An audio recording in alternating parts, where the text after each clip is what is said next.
The alarm buzzed at 5 in the morning, rattling against the flimsy nightstand. Elena rose, blinked awake, her body aching as though she had never truly rested. The tiny one-bedroom apartment smelled faintly of damp laundry and reheated soup. She pulled herself out of the worn mattress and tiptoed past her younger brother and sister, both curled under thin blankets on the floor. She padded into the kitchen where her mother sat coughing softly, her frail figure bent over a cup of tea. "Don't worry, Mama," Elena whispered, kissing her forehead. "I'll pick up extra hours today. We'll have enough for medicine."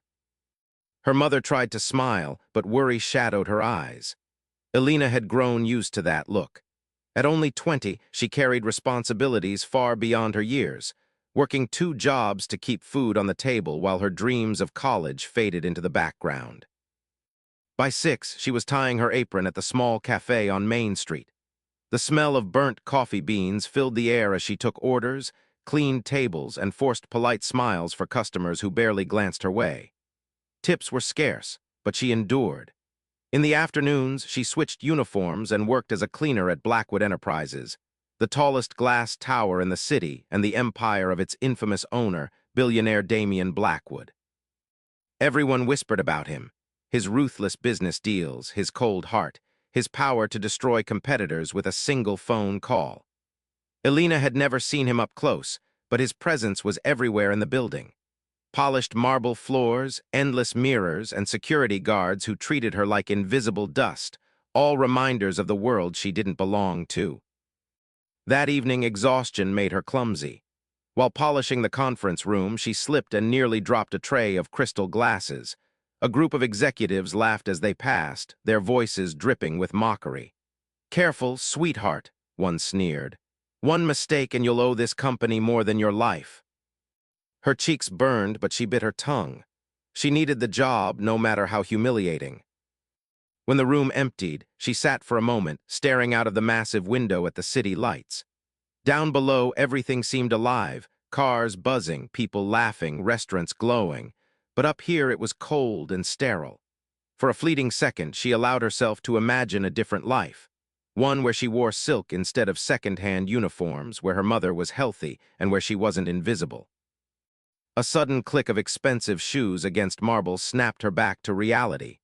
She turned sharply, nearly colliding with a tall figure entering the room. He was breathtaking, broad shoulders in a tailored black suit, sharp jawline, eyes like storm clouds that seemed to see straight through her. For a moment, Elena forgot to breathe. It was him, Damien Blackwood. Her heart thundered in her chest as his gaze swept over her, cool and unreadable. He wasn't supposed to notice cleaners. He wasn't supposed to notice her. "What are you doing here?" His voice was deep, smooth, but laced with irritation. I was just finishing the glassware, sir," she stammered, clutching the tray. For the briefest moment, his eyes softened, as if something about her caught him off guard. But just as quickly, his expression hardened. "Be careful. One careless move in this building could cost you more than you think." He walked past her without another word, but Elena's knees felt weak. She pressed a hand to her chest, wondering why the sound of his voice lingered in her mind. That night, as she returned home to tuck her siblings into bed, she tried to shake off the encounter. Damien Blackwood lived in a universe light years away from hers. A man like him would never think twice about a poor girl cleaning his floors. And yet, as she lay awake in the dark, Elena couldn't stop replaying the way his stormy eyes had met hers. Like lightning striking a place it was never meant to touch. It was the beginning of a story she never saw coming. The next morning, Elena's body begged her to stay in bed, but necessity never gave her such luxuries. She pulled her hair back into a neat bun, slipped into her cleaner's uniform, and hurried across the city to Blackwood Enterprises. Her arms ached from scrubbing floors, but her mind was restless, not from exhaustion, but from the memory of the man she'd seen the night before. Damien Blackwood. His image lingered like a shadow, his tailored suit, the way his eyes had pinned her in place, cold yet oddly magnetic. She scolded herself as she rode the crowded bus. Men like him didn't notice girls like her. To him, she was just another nameless worker. That encounter meant nothing, at least to him.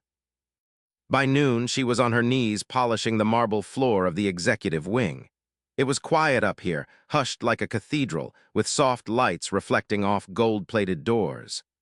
Elena worked quickly, praying she would finish before anyone important appeared. But fate, it seemed, had other plans. The elevator chimed and footsteps approached. She froze, head still bowed, as the air shifted with a commanding presence. A deep voice cut through the silence. "You again?" Elena's heart stuttered. Slowly she looked up, and there he was, Damien Blackwood himself, standing not 2 feet away. He held a leather briefcase in one hand, his expression unreadable, though his dark brows lifted slightly as if surprised to find her here. Yes, sir," she stammered, rising clumsily to her feet. "I was just finishing up." Damien studied her, his gaze sharper this time, as though he were truly seeing her instead of looking past her. There was something in her eyes, earnestness, maybe, or a flicker of defiance, that made her different from the endless parade of polished executives and sycophants he dealt with daily. "What's your name?" he asked suddenly. Elena blinked. "My name." "Yes, or should I continue calling you Cleaner?" His lips curved slightly, not quite a smile, more like a challenge. "Elena," she whispered. "Elena Rose." "Elena," he repeated, as though testing how it sounded. "Interesting." Before she could respond, a sharp voice interrupted. "Mr. Blackwood, we're late for the board meeting," said a suited assistant, glaring briefly at Elena as if she had no right to be standing there. Damien didn't move right away. He lingered for just a moment longer, his storm-gray eyes locked on hers, before turning away with the kind of authority that bent the room around him. The assistant shot her a disdainful look before following. Elena exhaled shakily once they were gone. She told herself it was nothing, that he probably wouldn't even remember her name by tomorrow. Yet, as she bent back down to polish the floor, her cheeks still burned from the intensity of his gaze. Later that evening, the company prepared for a charity gala hosted by Damien himself. The building buzzed with activity, caterers rushing in, florists arranging displays, executives rehearsing their charm. Elena was assigned to help in the ballroom, carrying trays of silverware and folding napkins into elaborate shapes. She kept her head down, trying to blend in with the other staff, until a sudden crash shattered the air. One of the waiters tripped, sending a tray of champagne glasses flying across the floor. Elena rushed to help, kneeling to gather shards before anyone stepped on them. That was when she felt it, eyes watching her. She glanced up and froze. Across the ballroom, Damien Blackwood stood with a group of investors, his glass untouched in his hand. His eyes weren't on them. They were on her. For a fleeting second, their gazes locked again. Something unreadable flickered in his expression, curiosity, perhaps, or intrigue. He tilted his head slightly, as though trying to place why a girl on her knees cleaning broken glass commanded more of his attention than the $1 million deal being discussed at his side. "Elena," one of the senior staff barked, snapping her out of it. She quickly lowered her head and finished the task, her hands trembling. That night, as the gala unfolded, Elena kept to the corners of the grand hall. She told herself to stay invisible, but her eyes betrayed her, wandering back to the man who seemed to embody power itself. Damien moved like a storm contained in human form. Every word he spoke, every nod he gave, shifted the room around him. And though he never approached her again, Elena couldn't shake the feeling that he knew exactly where she was the entire evening. It was as if fate had begun to weave a thread between them, thin, fragile, but impossible to ignore. The gala stretched late into the evening. Elena's feet ached, her back throbbed, but she kept working silently among the shadows of the glittering ballroom. Laughter, clinking glasses, and the sweet notes of a string quartet filled the air. For a girl who barely scraped by, the sight of diamonds draped across elegant gowns and $1 million deals whispered over champagne was almost unreal. She told herself she didn't belong here, that she was just staff. But every now and then, her gaze betrayed her, drifting toward the man who commanded the entire room. Damien Blackwood. He was surrounded by power brokers and heiresses, each vying for his attention. Yet his eyes kept wandering, finding hers across the distance, pulling her in like a tide she couldn't resist. Every time their gazes locked, Alina's chest tightened, and she quickly looked away, scolding herself. But fate had its own plans. Near midnight, one of the servers failed to show, and Alina was ordered to carry a tray of drinks directly to Damien's private table. Her palms sweated as she crossed the room, the tray trembling slightly in her grip. When she reached him, he dismissed his companions with a wave of his hand. They dispersed reluctantly, casting curious glances at Alina as if trying to place why their host would send them away for a mere server. "Sit," Damien said simply. Alina froze. "Sir, I can't, I'm working." "Sit," he repeated, his tone brooking no refusal. Hesitantly, she lowered herself into the velvet chair opposite him. Her heart hammered so loudly she was sure he could hear it. For a long moment he studied her, his gaze steady and unreadable. "You don't belong here," he said at last. The words stung, though she knew they were true. She lowered her eyes. "I know, sir, I'm sorry, I'll leave." "That's not what I meant." His voice softened just slightly. "You don't belong scrubbing floors or hiding behind trays. You have fire in your eyes. Most people in this room would sell their souls to stand out. You try to disappear. Why?" Alina's throat tightened. No one had ever asked her that, not her teachers, not her employers, not even her friends. She thought of her mother coughing at the kitchen table, of her siblings waiting for dinner that might not come. She thought of her dreams of school, books, freedom, all buried under the weight of responsibility.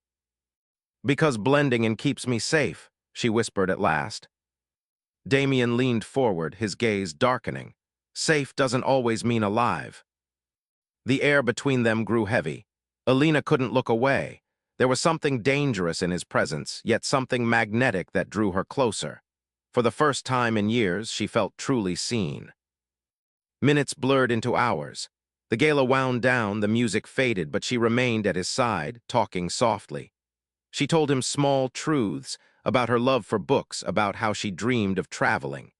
He listened with an intensity that unsettled her, as though every word mattered. When the ballroom emptied and only a few lingering guests remained, Damien stood. "Come with me." Alina's instincts screamed to refuse, but her feet disobeyed. She followed him through the silent corridors of Blackwood Tower, past security guards who didn't question their boss's choice of companion. He led her to a private suite above the city, floor-to-ceiling windows opening to a breathtaking skyline of glittering lights. Alina stood trembling by the glass, her reflection pale against the night. "I shouldn't be here," she whispered. "Neither should I," Damien replied, his voice low, almost vulnerable. And then he stepped closer. The world seemed to shrink to that single moment, the storm of his eyes, the warmth of his hand brushing against hers. She should have pulled away. She should have remembered who he was, who she was. But when his lips found hers, all reason dissolved. It was a kiss of hunger and desperation, as though both had been starving for something unnamed. His touch was fire against her skin, awakening a part of her she had kept locked away. That night, Alina gave him the one thing she had kept untouched, her innocence, her first taste of passion. It was reckless, forbidden, and unforgettable. When dawn crept through the windows, she woke alone. The space beside her was cold, the man who had held her gone as though he had never been there at all. On the nightstand lay nothing but a note in his sharp, commanding script. "Don't look back." Alina clutched the sheet to her chest, tears stinging her eyes. She had given him everything. And he had walked away. The days after the gala passed in a blur. Alina threw herself back into routine, scrubbing floors, carrying trays, folding laundry at home, trying to convince herself that the night with Damien had been a dream. A dangerous, intoxicating dream. But every time she closed her eyes, she remembered the way his voice had softened, the way his kiss had set her heart ablaze. And every time she woke, she remembered the cold emptiness he had left behind. "Don't look back." He hadn't just left a note. He had left her with questions she didn't dare ask. Why her? Why only one night? Why so cruel an ending? Weeks later, exhaustion weighed heavier than usual. She grew dizzy at work, her appetite vanished, and mornings left her rushing to the bathroom, trembling with nausea. At first, she blamed stress, lack of sleep, or the endless pressure of her double life. But when her mother pressed a hand to her forehead, worry etched across her face, Alina finally agreed to visit the free clinic downtown. The sterile smell of disinfectant filled her nose as she sat nervously on the paper-covered table. The doctor, an older woman with kind eyes, flipped through her notes before giving a small, cautious smile. "Miss Rose," she began, "you're pregnant." The words seemed to echo in Alina's ears, unreal and distant. Pregnant. Her chest tightened, breath stalling in her throat. "No," she whispered, that's not possible." The doctor adjusted her glasses. "It's not only possible, it's certain, and there's more." She hesitated, choosing her words carefully. "From the scans, it appears you are carrying multiple fetuses, quite a rare case." Alina blinked. "Multiple?" The doctor turned the monitor toward her. Shapes blurred across the screen, tiny pulses of life, far too many for her to count. "You are expecting octuplets," the doctor said gently. 8. The room spun. Alina clutched the edge of the table, her knuckles white. 8. One child would have been overwhelming, impossible. But 8? Her mind screamed with fear. How would she feed them, clothe them, care for them when she barely survived herself? And then another thought struck her, sharp as lightning. Damien Blackwood. Her hands flew to her stomach. These weren't just children. They were his children, heir to billions, born of a night he had already erased from memory. The doctor placed a hand on her shoulder. "I know this is overwhelming. You'll need support, family, perhaps the father." "No," Alina interrupted quickly, shaking her head. He can't know, please, no one can know." Her voice broke. If Damien discovered the truth, what would he do? A man like him didn't build empires by embracing responsibility. He'd see her as a mistake, the children as leverage or shame. And Alina refused to let her babies become pawns in his ruthless world. When she left the clinic, the city lights blurred through her tears. Her legs carried her home on autopilot, but her mind was a storm. 8 heartbeats echoed inside her, fragile and dependent on her strength. For the first time in her life, she wasn't just fighting for herself, her mother, or her siblings. She was fighting for 8 innocent lives. That night, Alina sat at the edge of her bed, her hand pressed to her still flat belly. Her siblings slept peacefully on the floor, her mother's breathing ragged in the next room. 1,000 fears clawed at her.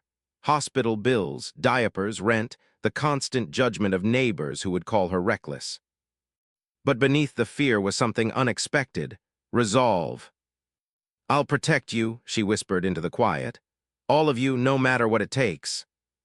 Tears streaked her cheeks, but her voice grew steadier. "You'll never know the coldness he left me with. You'll never need his money or his power. You'll only know love." She didn't know how she would survive it.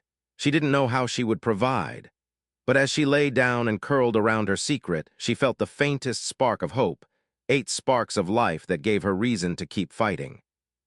The billionaire had taken her innocence and walked away without looking back. But he had left her with something far greater than pain. He had left her with a future she could never have imagined, 1 heartbeat multiplied by 8. Time blurred into years, measured not by calendars but by the cries, laughter, and chaos of 8 little lives. Alina's pregnancy had been grueling. Every month brought new complications, every doctor's visit a lecture about risks. But somehow, against all odds, she carried her babies to term.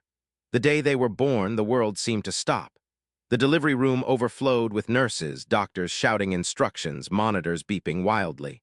Then came the cries, one after another, tiny voices announcing themselves to the world. Late.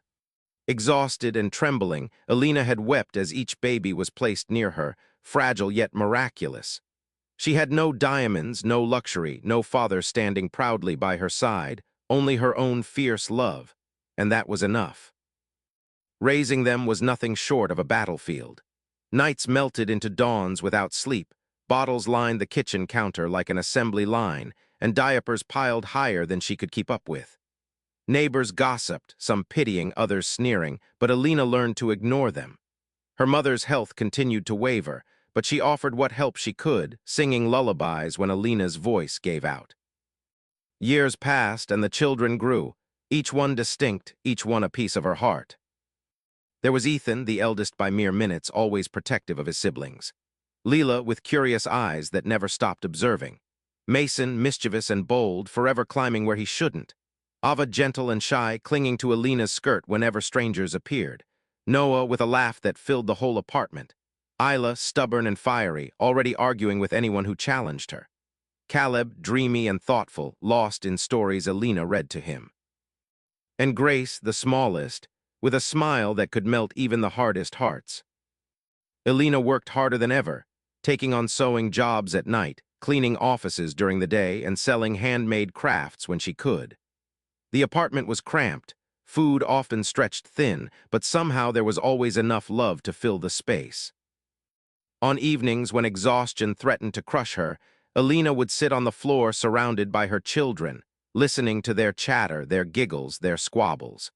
And though fear was never far, the fear of Damien discovering them, the fear of failing them, she clung to these moments. She told herself again and again, they didn't need him. They only needed her.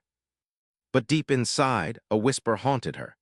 Each time she caught the sharp curve of Ethan's jaw, the stormy gray of Leela's eyes, the commanding presence Mason already carried, it was like seeing Damien's shadow in miniature. Her children bore the mark of a man who had no idea they existed. And though Alina fought to bury the thought, fate had a way of stirring secrets from the shadows.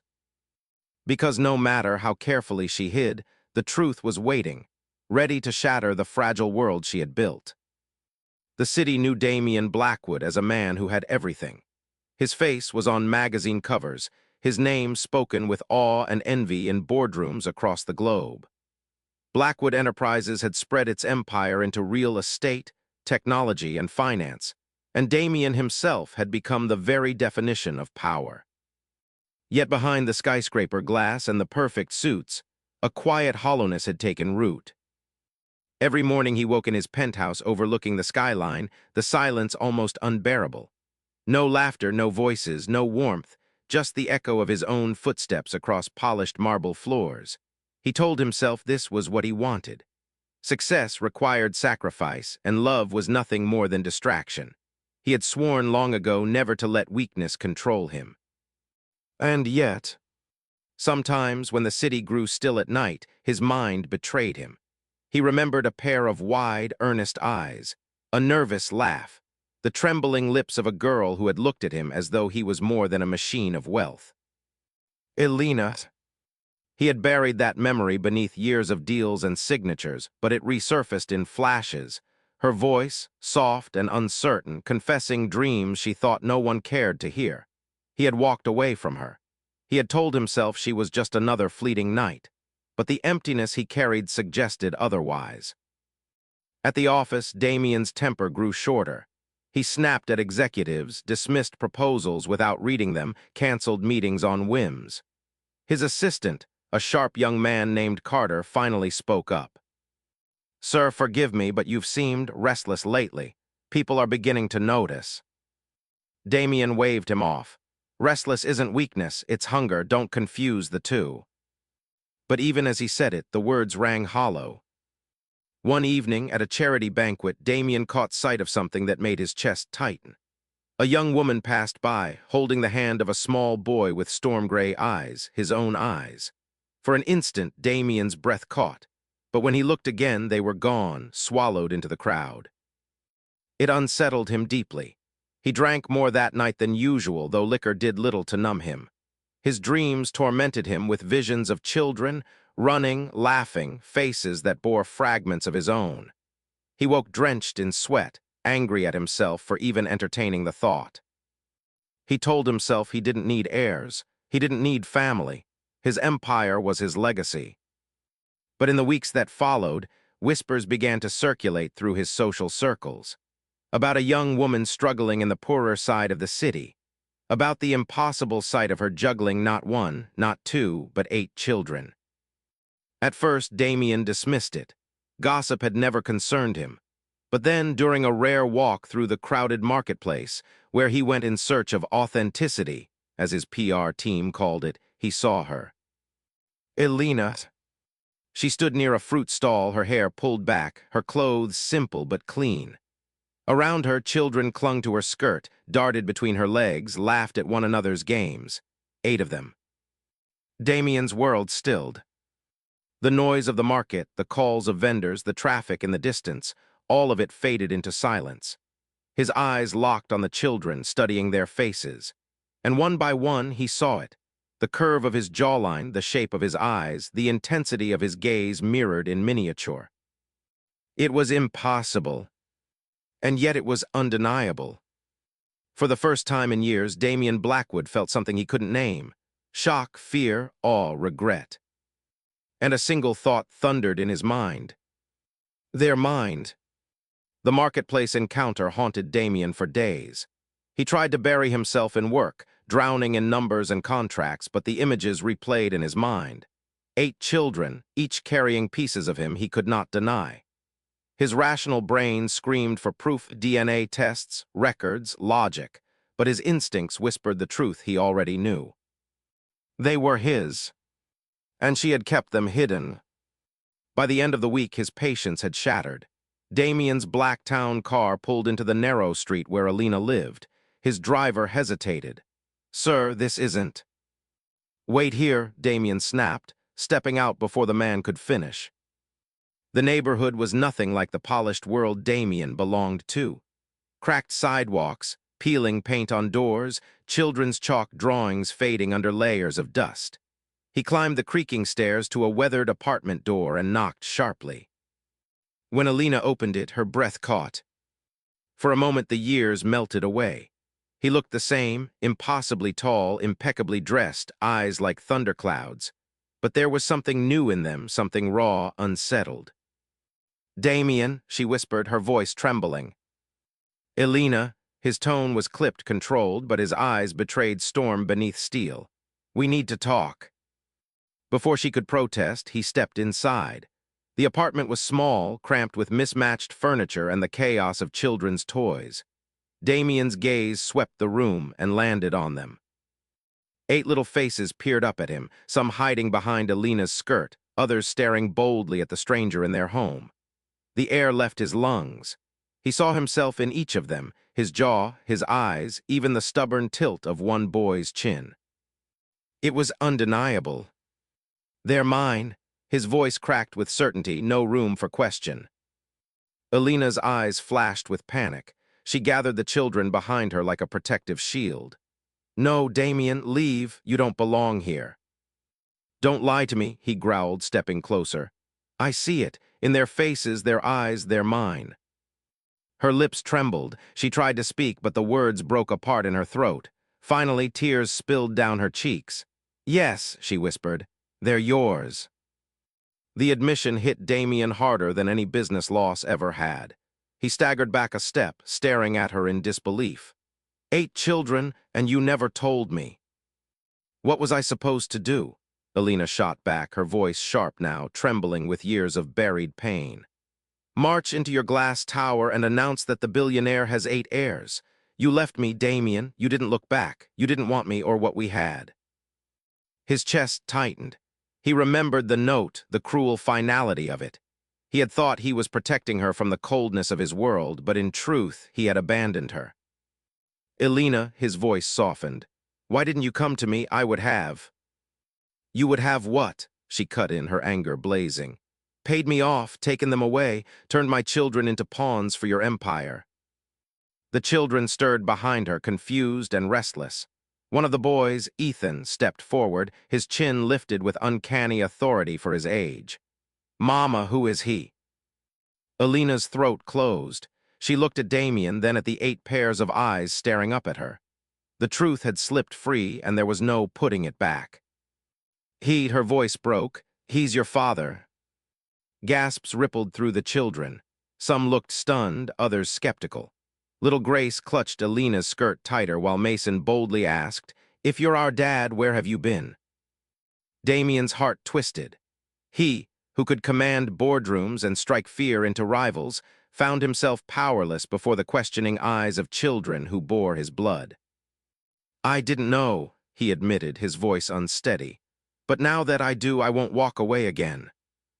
Elena's eyes hardened. "You don't get to decide that. You walked away once, Damien, and I won't let you break them the way you broke me." The air between them was electric, anger, betrayal, longing, and something deeper neither dared name.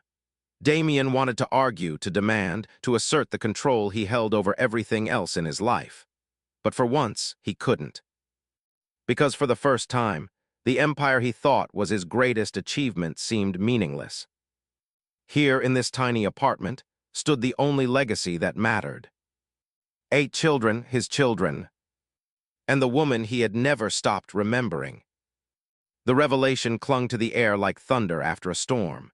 8 pairs of curious eyes still stared up at Damien, their whispers filling the tiny apartment.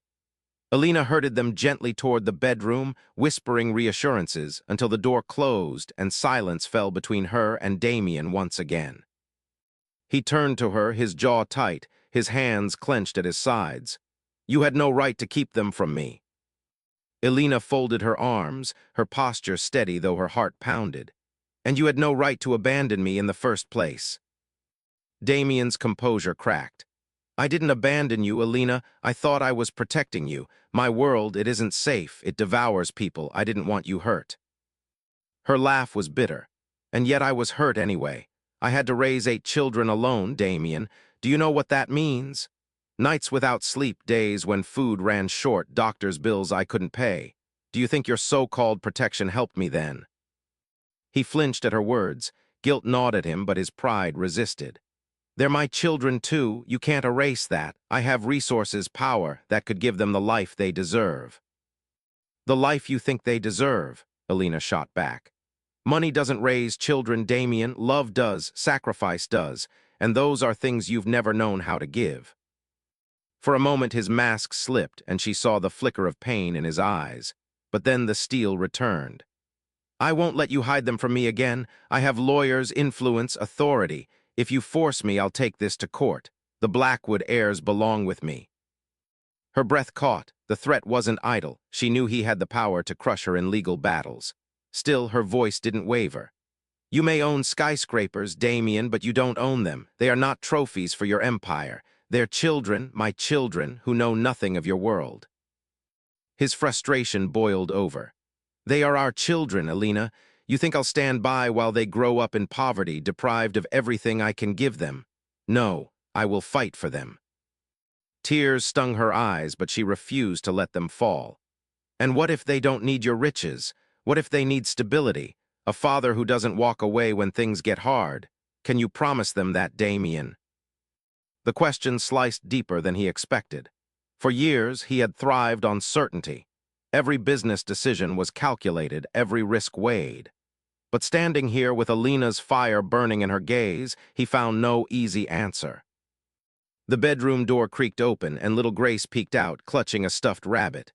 "Mama, are you crying?" she asked softly. Elena hurried to her, wiping her face. "No, sweetheart, everything's fine. Go back inside with your brothers and sisters." Damien knelt instinctively, his tall frame lowering to meet the child's eyes. Grace froze, wide-eyed at his sudden closeness. "I'm not here to hurt anyone," he said gently, surprising himself with the softness in his tone.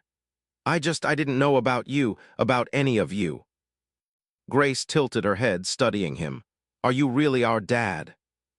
His throat tightened. He nodded once. "Yes, I am." She considered this, then whispered, "Then why didn't you come sooner?" The question gutted him. He had no answer, only silence. Grace slipped back into the bedroom, leaving the weight of her words between him and Elena. Finally, Elena spoke again, her voice low but unshakable. "If you truly want to be part of their lives, you'll have to prove it. Not with money, not with lawyers, but with your heart. Show them you're more than a name on paper. Until then, Damien, you're a stranger." Her words struck harder than any courtroom battle ever could. For the first time, Damien realized that winning his children would demand more than power. It would demand something he had never allowed himself to give freely: love. and he wasn't sure if he knew how. Damien Blackwood was a man used to commanding boardrooms, not playrooms. Yet here he was, standing stiffly in Alina's modest living room, surrounded by toys, crayons, and the sound of 8 children whispering behind the doorway. He cleared his throat, his tailored suit suddenly suffocating. So, do they always hide from guests? Alina arched a brow. You're not a guest, you're their father, they just don't know what to do with you yet. The words hit harder than she intended. Damien set his briefcase aside, rolling up his sleeves, a gesture foreign to him but instinctive now. Then maybe I should learn what to do with them. Slowly, one by one, the children peeked out. Grace was the first, brave enough to approach. She carried her rabbit and looked up at him curiously. Do you know how to play tag? Damien blinked. Of all the questions he had anticipated, inheritance, his last name, future schooling, this was not one of them. I run a billion-dollar company, he said carefully. Grace giggled. That's not an answer. Before he knew it, little hands grabbed his arm and tugged him outside. The yard became an impromptu playground. Damien found himself chased by a pack of children, their shrieks of laughter echoing down the street. His polished shoes slipped in the dirt. His shirt clung with sweat, but for the first time in years he laughed, truly laughed. Alina watched from the porch, arms folded, a small smile tugging at her lips. She had never seen him like this, unguarded, human, even clumsy. It almost softened her resentment. Almost. Later inside, Damien tried again. He sat at the tiny kitchen table as the children colored. May I? He asked, picking up a crayon. They stared at him as though he had suggested flying to the moon. But when he clumsily sketched a crooked cat, the room erupted in giggles. It looks like a potato, one of the boys shouted. Damien smirked. A very distinguished potato. The ice broke. Soon, children crowded around him, correcting his drawings, teasing him without fear. For the first time, he wasn't the untouchable billionaire. He was simply Dad, struggling to keep up. As night fell, Alina tucked them into bed. Damien lingered at the doorway, watching as they drifted to sleep. Something swelled in his chest, a mixture of pride, fear, and wonder. When Alina returned, she found him staring silently at the tiny shoes lined neatly by the wall. They're not numbers on a balance sheet, Damien, she said softly. They're people, and they'll love you if you let them.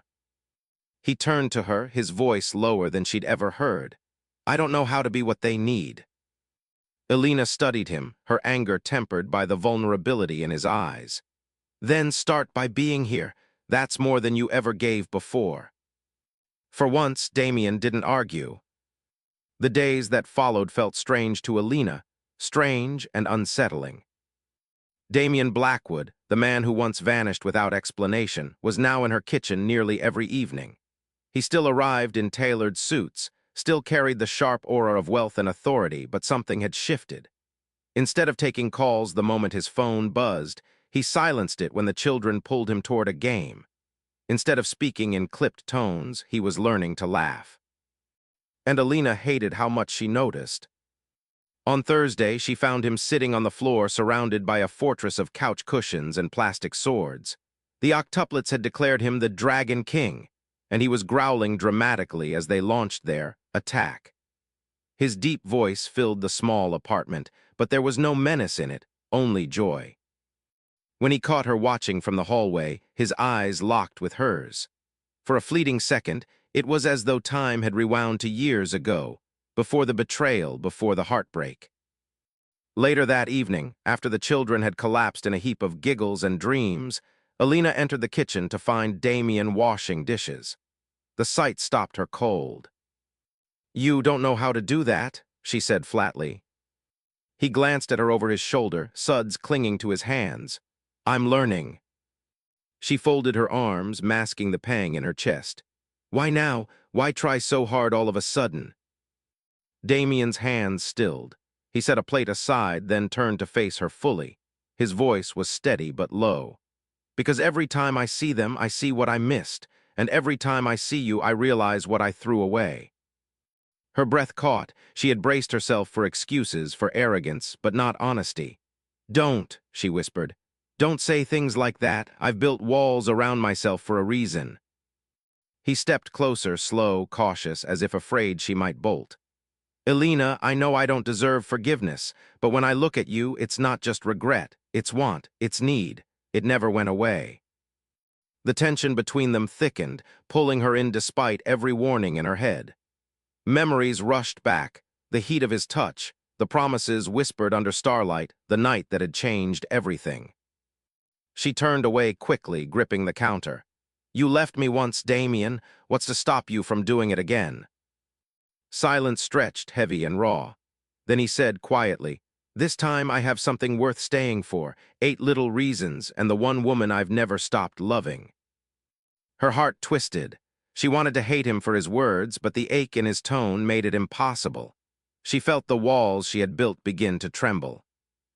When she finally met his gaze again, his eyes burned with the same intensity she remembered, the same intensity that had once undone her completely. For a heartbeat, the distance between them seemed to disappear. His hand brushed hers as if testing fate, waiting for permission. The spark was undeniable, electric. But before it could ignite further, a small voice drifted from the hallway. Mama, I need water. The spell shattered. Elena pulled her hand away, her breath unsteady. Go home, Damien, she said softly, almost pleading. He hesitated, searching her face, then nodded. But as he left, a faint smile tugged at his lips. He had seen it, the flicker in her eyes, the crack in her walls. For the first time, he knew she wasn't entirely lost to him.